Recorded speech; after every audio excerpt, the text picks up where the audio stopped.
최근 정부가 서민금융지원책 중 하나로 최저신용자 특례보증을 추진하기로 했습니다.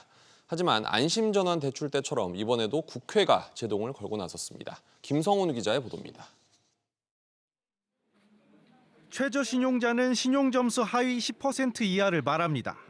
금융위원회는 서민금융진흥원을 통해 올 하반기 이들을 위한 특례보증을 제공할 예정입니다. 연소득 4,500만 원 이하 최저신용자들에게 연 15.9%의 금리로 최대 1,000만 원을 빌려줍니다. 대표적인 서민정책금융인 햇살론보다도 자격 요건을 낮췄습니다. 이들이 불법 사금융으로 내몰리는 걸 막기 위해서입니다. 햇살론조차 못 받는 4만 8천 명에게 2,400억 원을 지원하기 위해 이번 2차 추경 예산에 480억 원을 편성했습니다. 서민금융진흥원은 새 신용평가 모형 개발에 착수했습니다.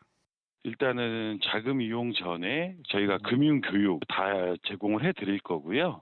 거기에 이제 자금 용도와 상환 계획서 등에 대한 본인들이 기술한 걸 기준으로 저희가 심사를 할 예정입니다. 건전성 관리라든가 사후 관리를 추진할 계획입니다.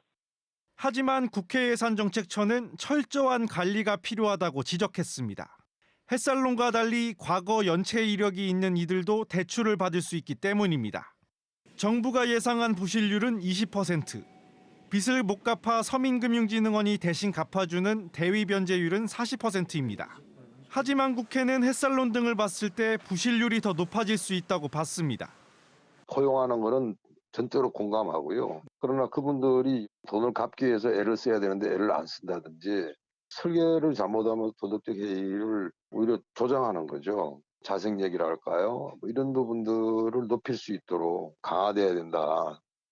앞서 국회예산정책처는 안심전환 대출도 재검토할 것을 권고했고 금융위는 부부소득 7천만 원까지만 추진하기로 계획을 수정했습니다. SBS 미즈 김상훈입니다.